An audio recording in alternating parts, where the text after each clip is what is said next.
فالموريات قدحا فالمغيرات صبحا فأثرن به نقعا فوسطن به جمعا إن الإنسان لربه لكنود وإنه على ذلك لشهيد وإنه لحب الخير لشديد أفلا يعلم إذا بعثر ما في القبور وحصل ما في الصدور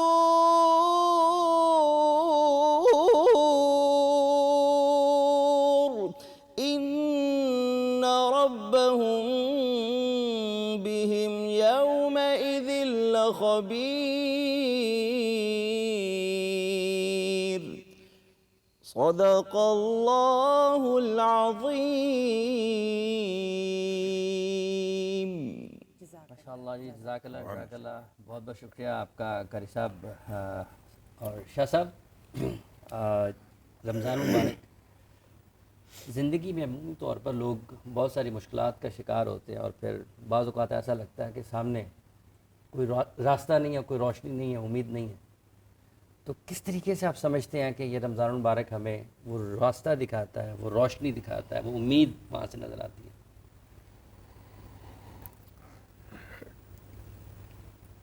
بسم اللہ الرحمن الرحیم.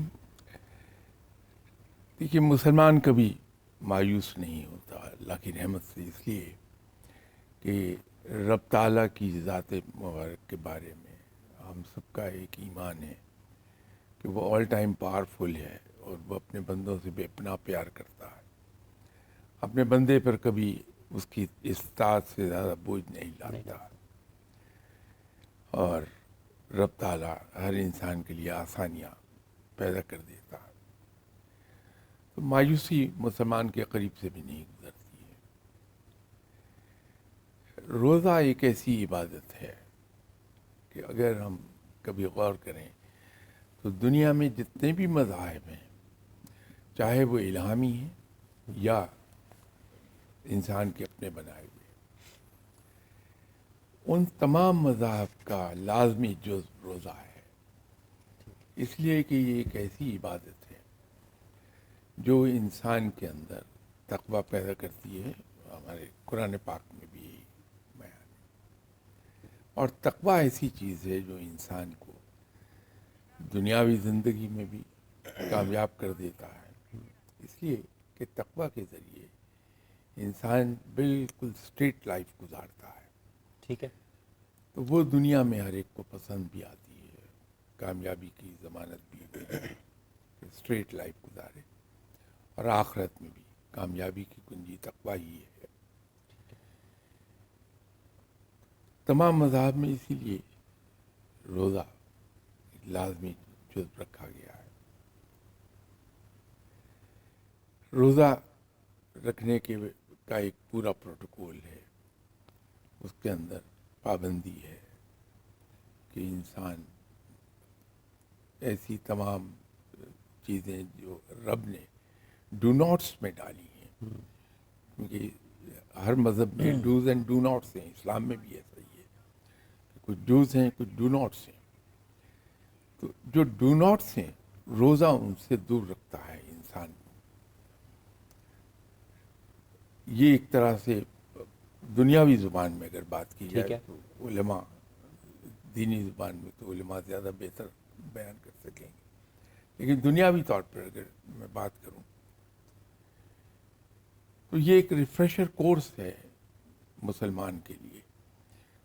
ہر سال 29 یا 30 دن کا ایک ریفریشر کورس آتا ہے جو ہمارے دین کو ریفریش کر دیتا ہے.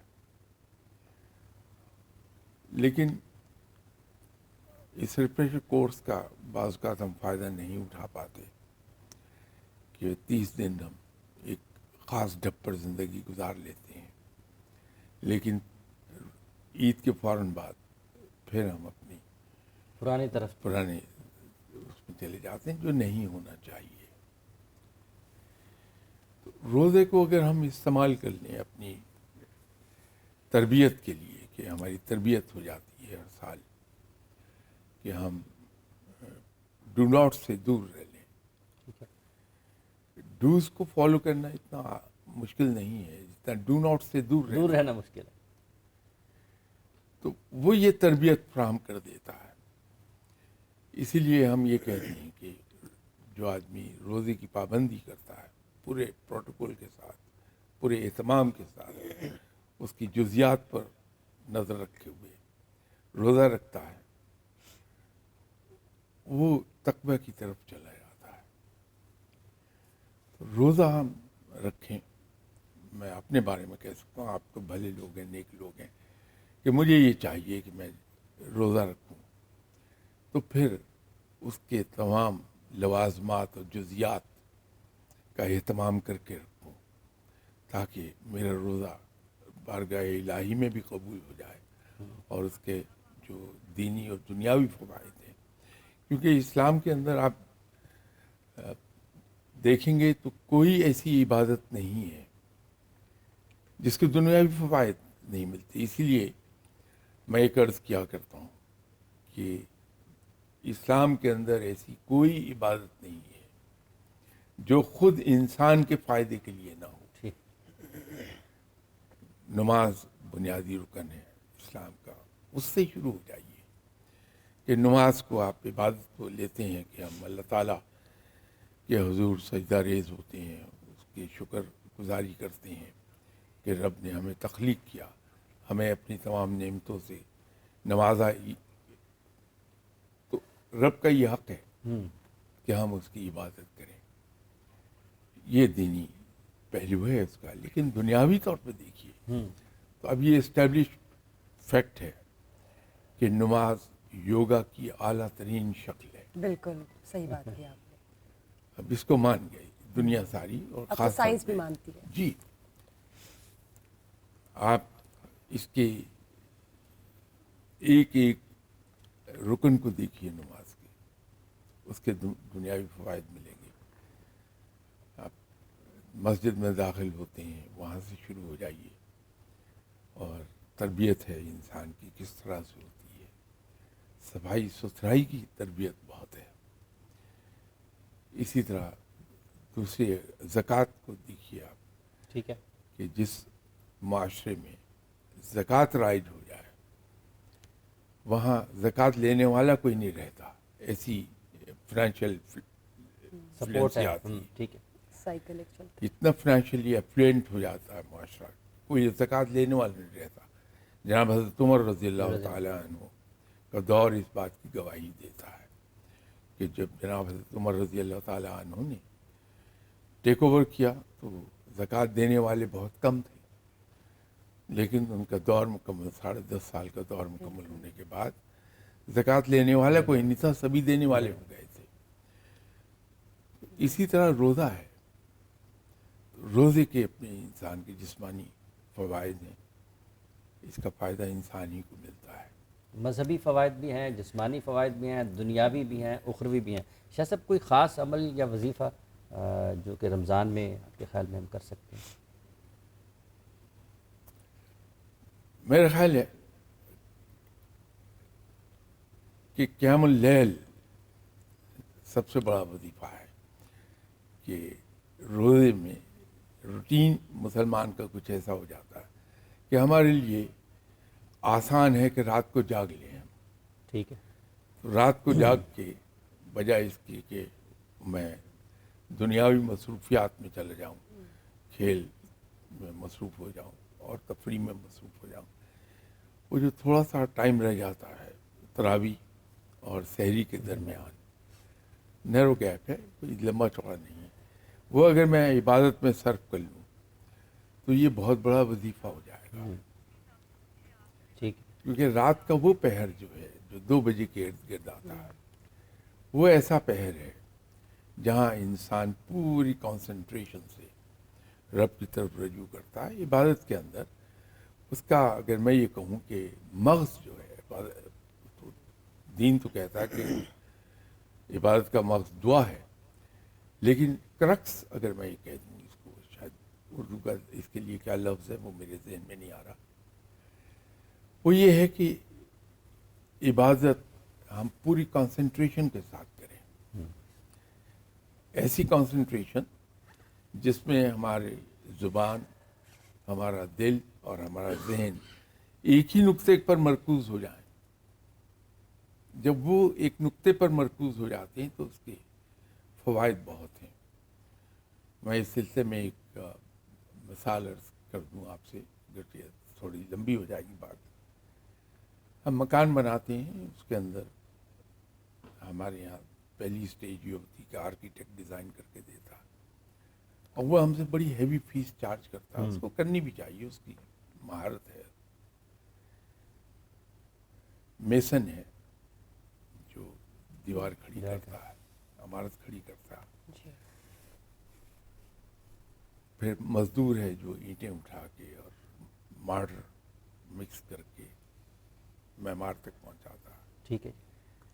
سب سے خطرناک کام مزدور کا ہے کہ وہ بیچارہ سر پہ بوجھ اٹھا کے کانپتی ٹانگوں سے بانس کی سیڑھی پر چڑھ کر اوپر کی منزل میں پہنچا رہا ہے. خدا نخواستہ پاؤں سلپ کر جائے تو وہ جان سے جائے گا. سب سے سخت کام مزدور کا ہے, لیکن سب سے کم اجرت اسی کو ملتی ہے. معمار بیٹھا ہوا اینٹ پر اینٹ جماتا ہے, اس کی جو محنت کا معاوضہ ہے وہ مزدور سے 4 گنا زیادہ ہے, 5 گنا زیادہ ہے. آرکیٹیکٹ ایئر کنڈیشن کمرے میں بیٹھ کے لائنیں کھینچ کے دیتا ہے, اس کا معاوضہ سب سے زیادہ سب سے ہے. زیادہ. اس کے پیچھے ایک وجہ ہے کہ مزدور جو کام کر رہا ہے اس میں اس کی اپلیکیشن آف مائنڈ نہیں ہے, وہ صرف احکامات کی تعمیل کر رہا ہے اور کچھ نہیں ہے. معمار نے تربیت لی بھی ہے, ذہن کو اپلائی کر رہا ہے کہ in between the bricks mortar کی کتنی لیئر دینی ہے مجھے, دیوار کو بالکل سیدھے رکھنا ہے, اس کو ایک سرٹن ہائٹ تک اٹھا کے چھوڑ دینا ہے تاکہ وہ اس کی کیورنگ ہو جائے, پھر نیکسٹ ڈے اس سے اوپر رکھے گا. وہ مائنڈ اپلائی کر رہا ہے. اس کا ایک شوق بھی ہے جس کو ہم کہتے ہیں دل اپلائی کر رہا ہے کہ میری بنائی ہوئی عمارت اتنی نفیس ہو کہ لوگ دیکھ کے کہہ دیں کہ فلاں معمار کی بنائی ہوئی ہے. تو اس کا دماغ اور دل اس میں شامل ہے. بالکل ٹھیک بات کی آپ نے. بہترین. آرکیٹیکٹ جو ہے ایک لمبا عرصہ پڑھ کے آیا ہے, اس کا شوق ہے اس کے اندر, وہ دل اس کا شوق کی صورت میں اس کے اندر شامل ہے. وہ ذہن اپلائی کر رہا ہے, اس کے ہاتھ کام کر رہے ہیں, مہارت ہے اس میں. معاوضہ سب سے زیادہ دیتا ہے. تو جب ہم اللہ کے حضور عبادت کر رہے ہیں اس میں ہمارا دل, ذہن, زبان یکسو ہو گئی ہے بالکل مل کے, تو اس کا معاوضہ اتنا ہی زیادہ ہمیں رب تعالیٰ سے ملتا ہے, اور وہ معاوضہ ہے جنت کی صورت میں اس بالکل دنیا میں. بالکل. یہ بنیادی چیز ہے عبادت کے اندر. اسی طرح روزے کا اہتمام جو کرتے ہیں ہم, جیسے میں نے پہلے عرض کیا کہ روزے کی تمام جزیات اور لوازمات اس کے پروٹوکول پورا ہم جی جی مینٹین کر کے جب روزہ رکھتے ہیں اس میں اس کے اس کی چیزیں جیسے جیسے آپ جتنے ذوق اور شوق کے ساتھ جائیں گے اس کے فوائد اتنے ہی ہیں. بالکل. جتنی اچھے طریقے سے آپ اس کو کریں گے اتنا ہی یہی اس کی. تو اس ماہ رمضان کی رحمت اور برکتیں ہیں. قاری صاحب, اگر آپ تشریف فرمائیں تو آپ کی موجودگی کا فائدہ بھی اٹھانا چاہیے. لوگ سننا چاہتے ہیں نبی کریم صلی اللہ علیہ وآلہ وسلم کی شان میں اپنات بیان فرمائیں, اور ذرا ماحول بھی ہمارا اچھا ہو, کچھ ہمیں بھی رحمتیں ہمارے اوپر بھی نازل ہوں. وہ جس کے لیے محفل کونین سجی ہے, فردوس بری جس کے وسیلے سے بنی ہے. وہ جس کے لیے محفل کونین سجی ہے, فردوس بری جس کے وسیلے سے بنی ہے. وہ ہاشمی مکی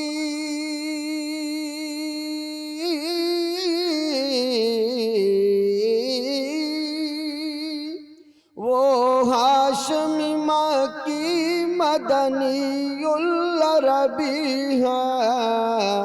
وہ میرا نبی میرا نبی میرا نبی ہے.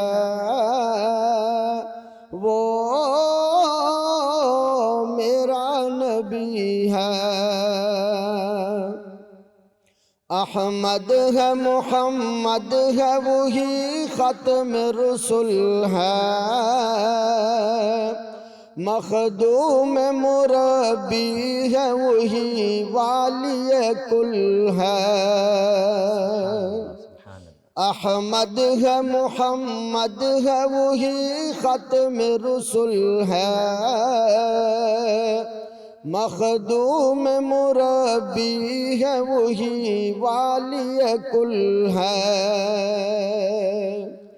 اس پر ہی نظر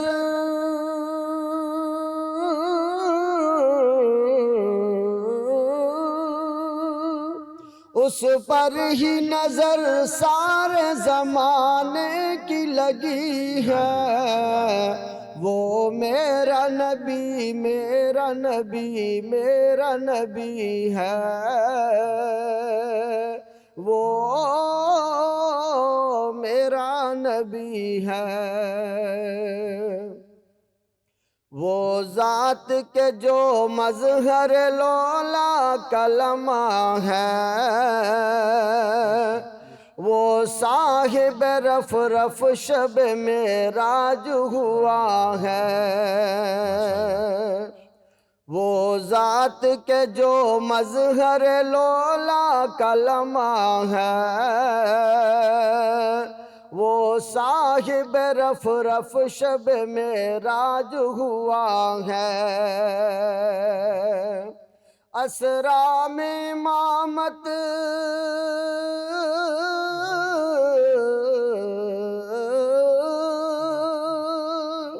اسرا میں امامت جسے نبیوں کی ملی ہے، وہ میرا نبی میرا نبی میرا نبی ہے، وہ میرا نبی ہے، وہ میرا نبی ہے۔ اللہ کا فرمان علم نشرح لک صدرک منسوب ہے جس سے ورفعنا لک ذکرک۔ اللہ کا فرمان علم نشرح لک صدرک منسوب ہے جس سے ورفعنا لک ذکرک۔ جس ذات کا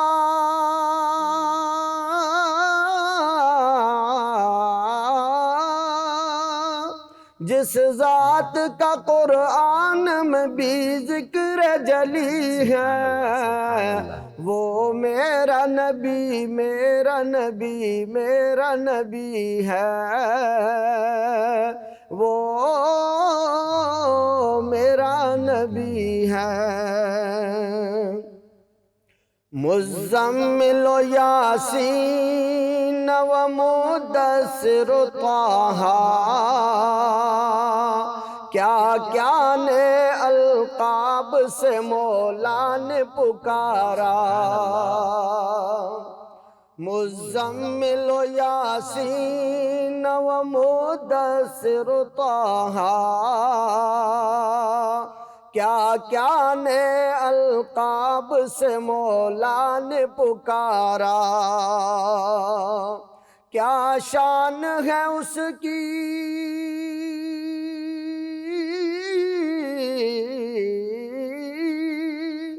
کیا شان ہے اس کی کہ جو امی لقبی ہے، وہ میرا نبی میرا نبی میرا نبی ہے، وہ میرا نبی ہے، وہ میرا نبی ہے۔ ماشاءاللہ جی، سبحان اللہ، جزاک اللہ، بہت بہت شکریہ قاری ارشد تہامی صاحب۔ اور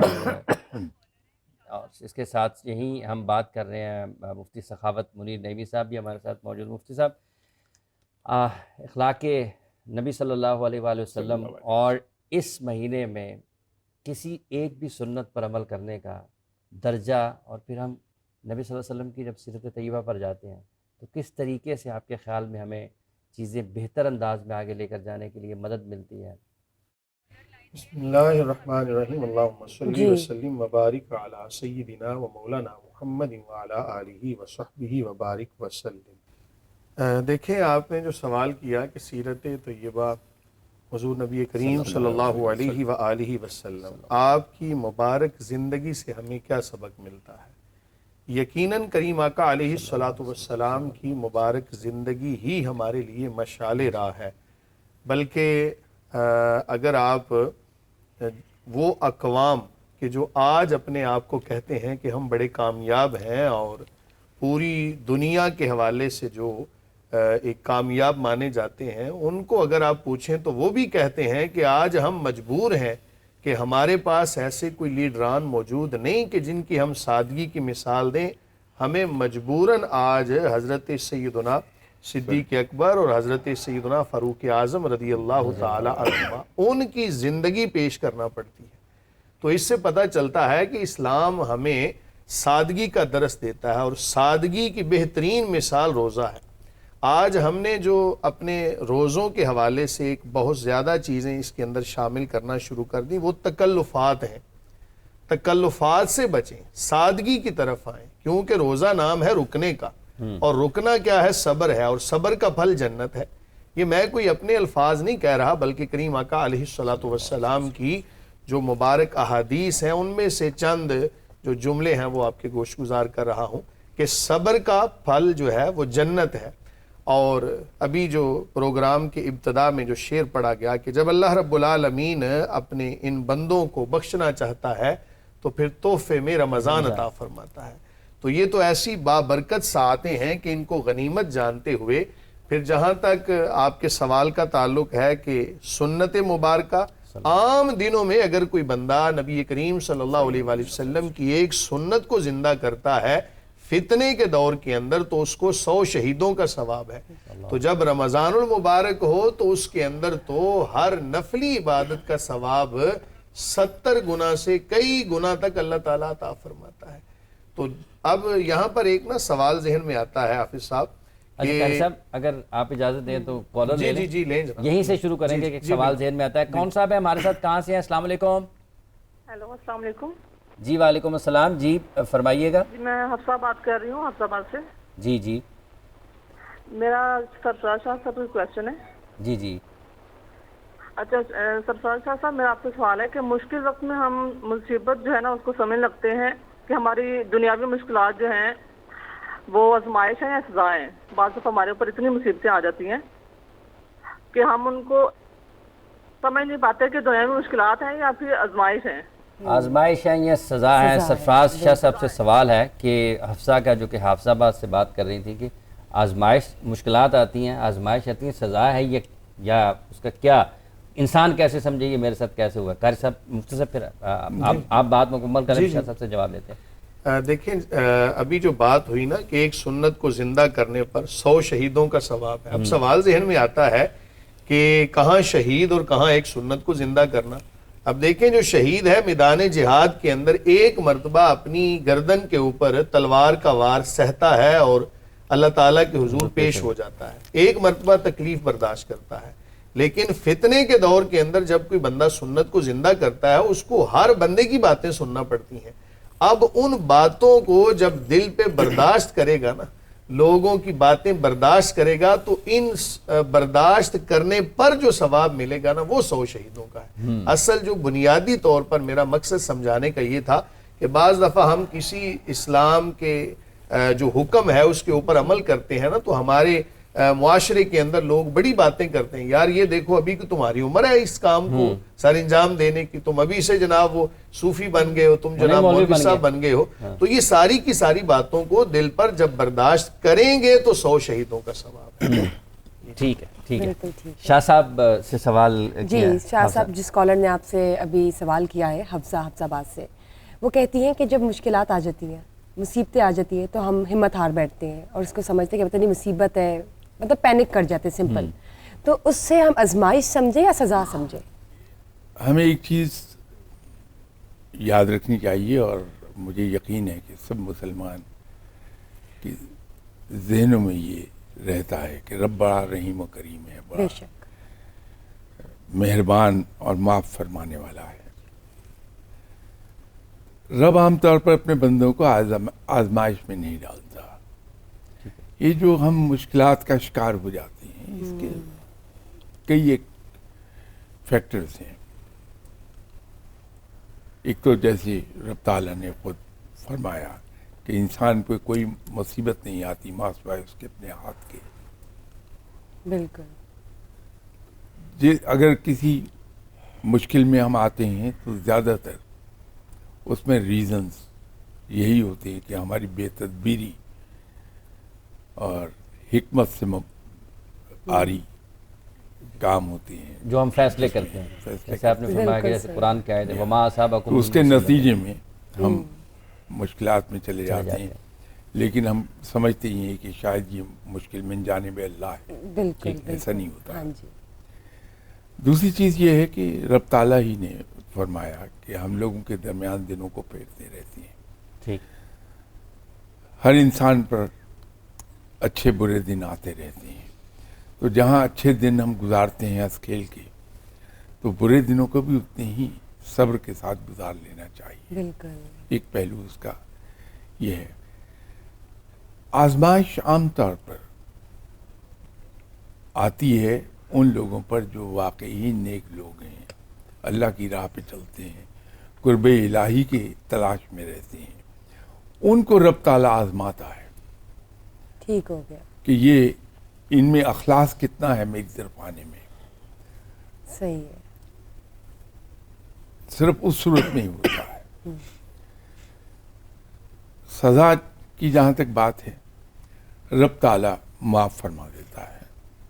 ایک لفظ زبان سے ہمارے معذرت کا نکلا، جہاں اپنے کسی فعل پر ہم نے شرم محسوس کی، اللہ کے حضور اتنی بات کہی کہ یا باری تعالیٰ مجھ سے غلطی ہو گئی، مجھے معاف فرما دے۔ رب تعالیٰ اتنا مہربان ہے کہ اسی لیے ہمیں معاف فرما دے گا۔ بالکل بالکل سبحان اللہ۔ اسی لیے جو علماء نے اور درویشوں نے توبہ کی تعریف کی، وہ بڑی کمال کی ہے کہ توبہ اصل میں جفا سے وفا کی طرف سفر کا نام ہے، کہ جفا انسان سے وفا کی طرف سفر کا نام۔ جفا سے وفا کی طرف سفر کا نام ہے۔ یہ توبہ کی تعریف درویش لوگ کرتے ہیں کہ جب ہم اللہ کے احکامات کی خلاف ورزی کرتے ہیں تو جفا کر رہے ہوتے ہیں، لیکن اس پہ جب شرمندہ ہو گئے اور رب سے پچھلے کی معافی مانگی، آئندہ کے لیے ہم نے وعدہ کر لیا کہ نہیں کریں گے، تو توبہ ہو گئی، توبہ تو وہ جفا سے وفا تک وفا کے کی سفر ہے۔ طرف کا راستہ، تو ہمیں نظر رکھنی چاہیے اس بات پہ، اور جو لین پیچ زندگی کے آتے ہیں ہمارے یہاں، ان سے گزرنے کا آسان ترین طریقہ جی دنیاوی طور پہ اگر میں بات کروں تو ہمیں یہ یاد رکھنا چاہیے کہ جب ہم پر اچھا وقت تھا اس کو ہم نے ہی انجوائے کیا ہے۔ تو آج لین پیچ میں آئے ہیں تو یہ بھی ہمیں ہی گزارنا ہے، تو بالکل اس کو ہم سب شکر سے گزارنا چاہیے، اللہ کے حضور جھک کے گزار لیں۔ بالکل اللہ سختی دور فرما دیتا ہے۔ اللہ سختی دور فرماتا ہے۔ بالکل صحیح بات ہے۔ حفظہ کے اس سوال کا جواب بھی دے دیا ہے شاہ صاحب نے، اور امید ہے کہ حفظہ نے سنا ہوگا اور اس پر ضرور عمل بھی کرے کہ مشکلات، آزمائش اور سزا تو کیٹاگرائزڈ ہے اور یہ انسان کو خود بھی دیکھنا چاہیے۔ ابھی ایک اور بھی بالکل، کالر آپ ہاں جی، ایک اور کالر بھی ہمارے ساتھ موجود ہے۔ جی السلام علیکم۔ وعلیکم السلام، میں فرحان ملک بات کر رہا ہوں کوٹ ادو سے۔ میرا ایک مفتی صاحب سے سوال ہے۔ جی جی مفتی صاحب یہ بتائیے گا کہ قرآن پاک کو سمجھنے کے لیے ہمیں کیا کرنا چاہیے؟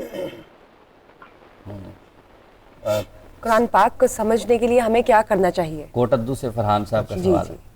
بسم اللہ الرحمن الرحیم۔ پہلے میں ایک جو اس سے پہلے بات ہو رہی تھی میں اس کو دو جملوں میں بیان کروں گا جی جی، کہ ایک ہوتا ہے عذاب اور ایک ہوتی ہے آزمائش۔ آزمائش۔ تو بہت ساری اس کی تعریفات کی گئیں۔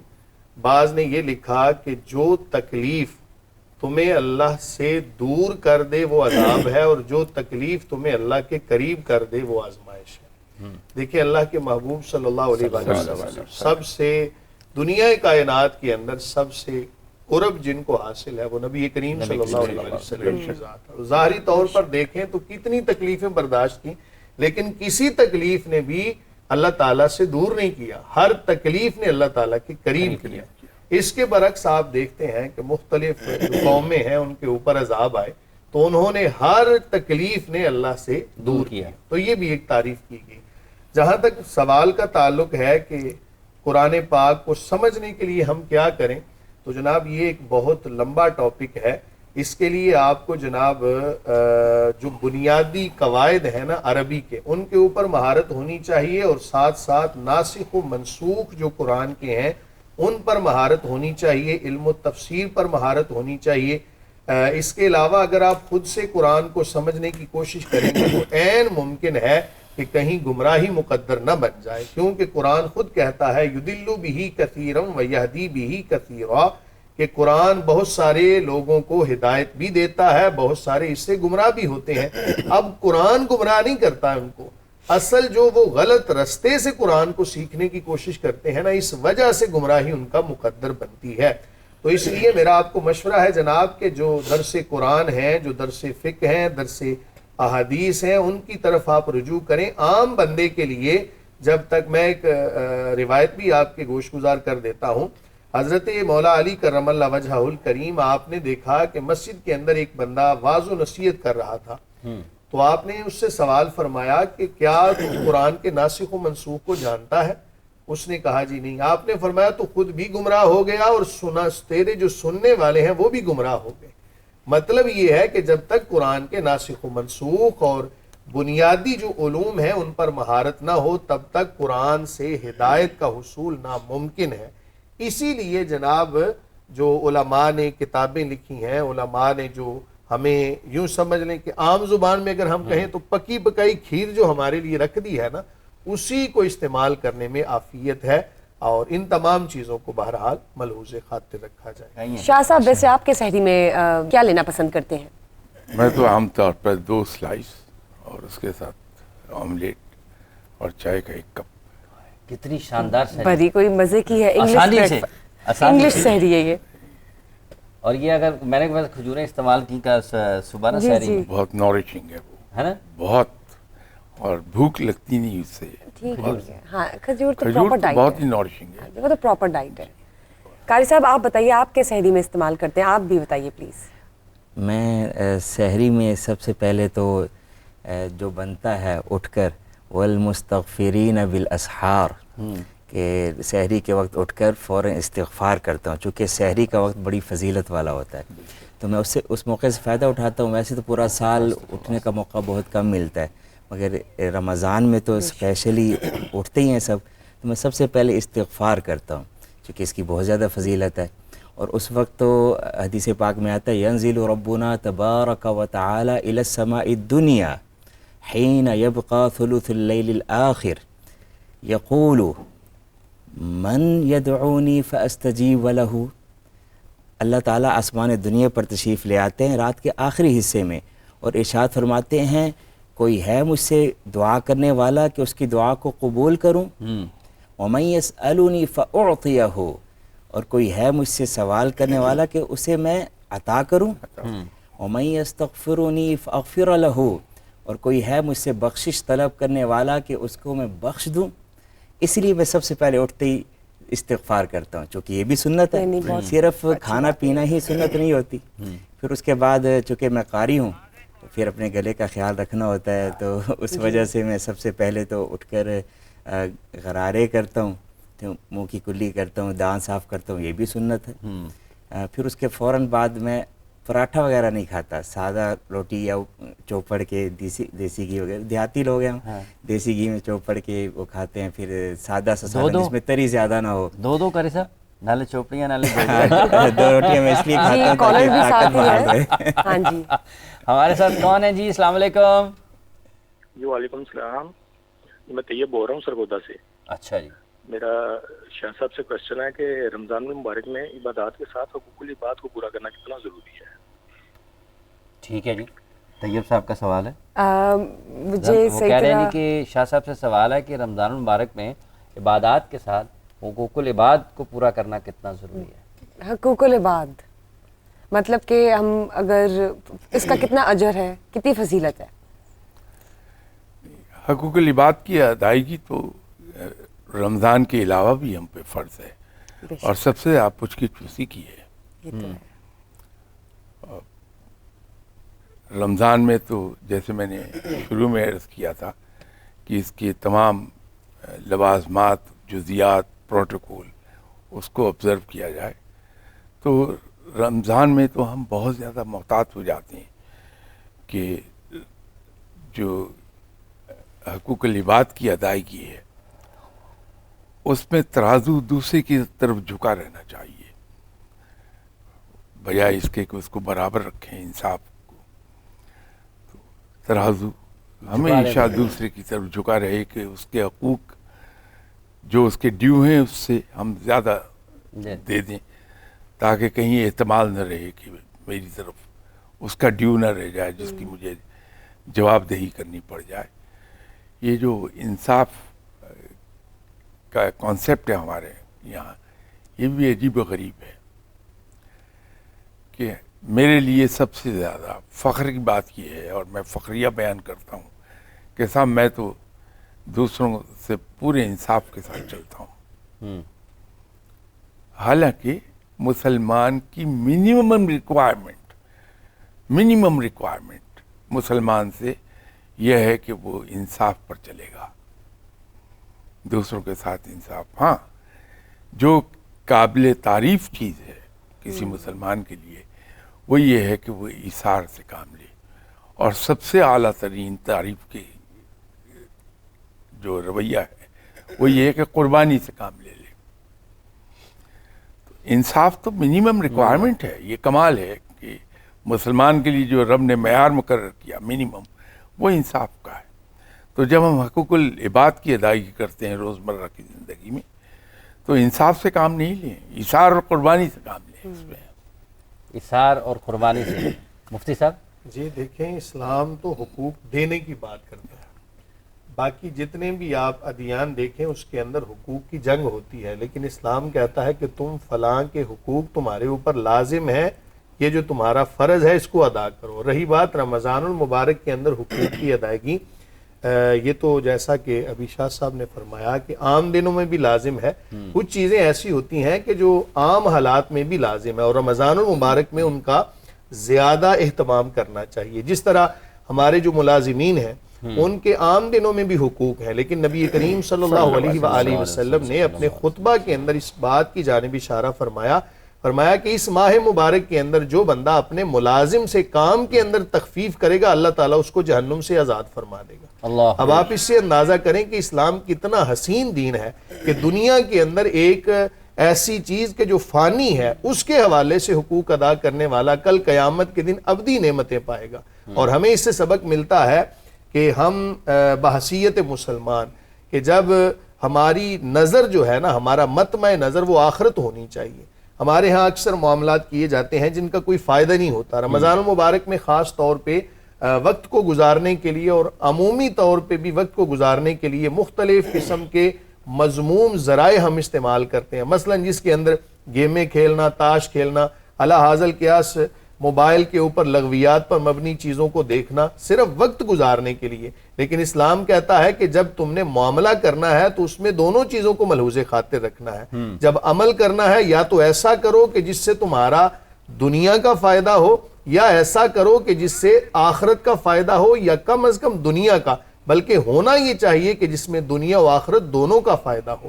تو جب اس چیز کو ملحوظ خاطر رکھتے ہوئے معاملات کریں گے نا تو یقیناً بحیثیت مسلمان اور بحیثیت پاکستانی ہم جناب ترقی کی راہ پر بھی گامزن رہیں گے. ہمارے اکثر افراد جناب فارغ بیٹھے ہوتے ہیں, پوچھو بھی کیا ہے, چھوٹے بھائی اور بڑے بھائی جناب باہر ہوندے نے, بھائی تم اپنی طرف سے کوئی کام کرو. اگر اللہ تعالیٰ نے تمہیں صلاحیتیں عطا فرمائی ہیں تو ان کو بروئے کار لاتے ہوئے اپنے ملک کا فائدہ کرو. اپنے ملک کا فائدہ کریں. لیکن قاری صاحب جو ہمیں دیکھ رہے ہیں وہ فارغ نہیں بیٹھے. ہمارے پاس ایک اور کالر ہے آج تو میرے خیال سے دھڑا دھڑ کالز آ رہی ہیں ہمیں. دس از دی 4th کال. السلام علیکم. وعلیکم السلام. میں اون علی بات کر رہا ہوں لاہور سے. میرا مفتی صاحب سے سوال ہے. جی اون صاحب آپ سوال کریں, سن رہے ہیں مفتی صاحب. اچھا مفتی صاحب, ایسا ہوتا ہے اکثر کہ جو میرے جیسے کچھ لوگ ہیں جو وقت پہ سحری کر لیتے ہیں اور اس کے بعد ہم لوگ سگریٹ وغیرہ پینے چلے جاتے ہیں, اس کے بعد ہم لوگ چوئنگ گم یا اس طرح کا کچھ رکھ لیتے ہیں تاکہ ذائقہ جو ہے وہ ٹھیک ہو جائے. تو اکثر ایسے ہوتا ہے کہ ہم فون چلا رہے ہیں یا بستر میں لیٹ گئے ہیں سحری کر کے, تو وہ سحری کا وقت جو ہے وہ 2 منٹ اوپر چلے جاتا ہے, ایگزیکٹ بندہ دیکھتا نہیں, کبھی چوئنگ گم منہ میں رہ جاتی ہے. تو اس طرح کی اگر بھول ہو جائے, سحری کا ٹائم گزر جائے, تو وہ بھول کنسیڈر ہوگی یا وہ ہمارے روزے میں ہماری سحری میں مسئلہ آ گیا. ٹھیک ہے, بہت شکریہ اون, بہت شکریہ. کیا فرما رہے ہیں جی کہ کچھ نوجوان ہیں جو سحری تو ذرا ٹائم پہ کر لیتے ہیں, لیکن اس کے بعد گھر سے باہر نکلتے ہیں, گلی کے کونے پہ کھڑے ہو جاتے ہیں, کچھ دھواں اڑاتے ہیں یا چنگم منہ میں ڈال لیتے ہیں یا پھر بستر پہ لیٹ جاتے ہیں اور پتہ نہیں چلتا, وقت گزر جاتا ہے اور چنگم منہ میں ہوتی ہے اور بعد میں یاد آتا ہے اچانک وہ سحری کو تو ختم ہوئے 5 منٹ ہو گئے. جی, اس صورت میں کیا ہدایت ہے؟ دیکھیں کہ جب قرآن نے کہہ دیا وَكُلُوا وَاشْرَبُوا حَتَّى يَتَبَيَّنَ لَكُمُ الْخَيْطُ الْأَبْيَضُ مِنَ الْخَيْطِ الْأَسْوَدِ مِنَ الْفَجْرِ, کہ تم کھا پی سکتے ہو کب تک کہ جب تک کالے دھاگے سے سفید دھاگا جدا نہیں ہو جاتا. اور اس کے اندر پھر وضاحت ہے وہ کالا دھاگا کیا ہے. سب سے پہلے آسمان کے اوپر ایک باریک سی لکیر نمودار ہوتی ہے کہ جو فی الفور غائب ہو جاتی ہے, جس کو صبح کاذب کہا جاتا ہے. اس کے بعد پھر وہی لکیر دوبارہ آتی ہے اور وہ آسمان کے کناروں کی طرف پھیلتی ہے, اس کو صبح صادق کہا جاتا ہے. بہرحال لب لباب یہ ہے کہ صبح صادق تک کھا پی سکتے ہیں, اس کے بعد نہیں. اذان فجر جب ہو جائے تو اس سے 1 منٹ پہلے سحری کو چھوڑ دینا چاہیے, کوئی 1 منٹ سے فرق نہیں پڑے گا. یہ ایک شیطان کی طرف سے نا سمجھ لیں کہ ایک وسوسہ آئے گا. ہمارے ہاں یہ بھی ہوتا ہے کہ شیطان تو قید ہے, شیطان بند ہے, اب وسوسہ کہاں سے آئے گا, چونکہ ایک گناہوں کے اوپر عادت بن چکی ہوتی ہے, اس وجہ سے وہ گناہ ایسے عمومی طور پہ ہو جاتے ہیں. تو جب جناب فجر کی اذان ہو جائے اس سے 1 منٹ پہلے چھوڑ دیں.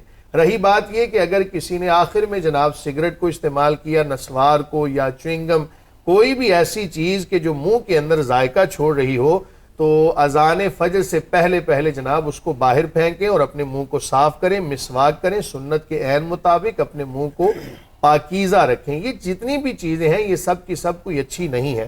بالکل ایسے ہی چوئنگم منہ کے اندر ہو, آپ سو جائیں, اور اگر جب آپ کی آنکھ کھلی اگر نماز نہیں پڑھی تو یہ آپ یوں سمجھیں کہ ایک فرض آپ نے ادا کیا اور دوسرے فرض کو آپ نے ترک کر دیا, تو یہ کوئی مناسب بات نہیں ہے. بہرحال اس بندے کا روزہ نہیں ہوگا کہ جس نے چوئنگم منہ کے اندر نہیں ہوگا. اس کی وجہ یہ کہ ذائقہ جا رہا ہے نا, تو اس نے فجر سے تجاوز کر لیا, تو جب تجاوز کر لیا تو اس کا روزہ نہیں ہوگا. اس لیے اس بندے کو دوبارہ سے روزہ رکھنا پڑے گا. واللہ تعالی عالم بالصواب. بہت بہترین, بالکل نہیں, یہ بہت ویلڈ پوائنٹ تھا اور بڑا اچھا سوال تھا. میرے خیال سے جو کالر آن تھے, بلکہ ان کا نہیں, تمام ایسے جو کہہ لیں لوگ ہیں تھوڑی بہت جہاں کہیں تھوڑا سا بالکل جن کی سچ ایکٹیویٹیز ہوتی ہے, ان کو یہ بالکل معلوم ہونا چاہیے کہ روزہ نہیں ہوتا. اگر آپ 1 منٹ سے بھی زیادہ نکل جاتے ہیں, وقت گزارے, تو آپ کا روزہ نہیں ہوتا. لمٹ کو اس نے کراس کر لیا. ہاں یہاں پہ صرف ایک, چونکہ میں ایک تخصص فقہ کا طالب علم ہوں, تو ہمیں دوران فقہ تخصص کی جب تعلیم دی جاتی ہے تو وہاں یہ ایک چیز سکھائی جاتی ہے کہ جب حکم شرع ایک عمومی طور پہ بیان کیا جاتا ہے نا, تو پھر ایسا ہی حکم بیان کیا جاتا ہے. لیکن ایک ایسا بندہ کہ جو خود اتنا کمزور تھا کہ جناب جس کی حالت بڑی نازک تھی, تو اس کو ہم یہ کہہ سکیں گے کہ حتیٰ یتبینہ, جب وہ تبینہ کے الفاظ آئیں گے نا, تو ہم فرد واحد کے لیے کہہ سکتے ہیں کہ وہ بندہ اگر 1 منٹ اس سے کوئی کبھی کبھار ایسا ہو گیا تو امید کرتے ہیں کہ اس کا روزہ ہو جائے. ہمارے خصوصی مہمان سرفراز احمد شاہ صاحب, جو کہ معروف اسپرچل اسکالر ہے, ہمارے ساتھ موجود ہے رمضان کا سماع کی سحری ٹرانسمیشن میں. ہم نے ان سے بہت گہرے سوال پوچھے, اسلام سے ریلیٹڈ, رمضان سے ریلیٹڈ, اور کالز بھی آئیں آج باقاعدہ سرفراز احمد شاہ صاحب کے لیے. تھینک یو سر, آپ نے اپنا ٹائم نکالا, قیمتی وقت نکالا. رمضان المبارک. ہم انشاءاللہ دوبارہ ملیں گے, کیونکہ تھرو آؤٹ رمضان کا سماع, سحری ٹرانسمیشن اور افطاری ٹرانسمیشن چلتی رہے گی. Thank you sir. محترم ناظرین, آج ہمارے ساتھ ایک اور خصوصی مہمان موجود ہیں رمضان کا سماع سحری ٹرانسمیشن میں, ڈاکٹر سغرا صدف, جو کہ کسی تعارف کی محتاج نہیں, ادب, ثقافت اور صحافت میں معتبر مقام رکھتی ہیں. السلام علیکم. وعلیکم السلام. کیسی ہیں آپ؟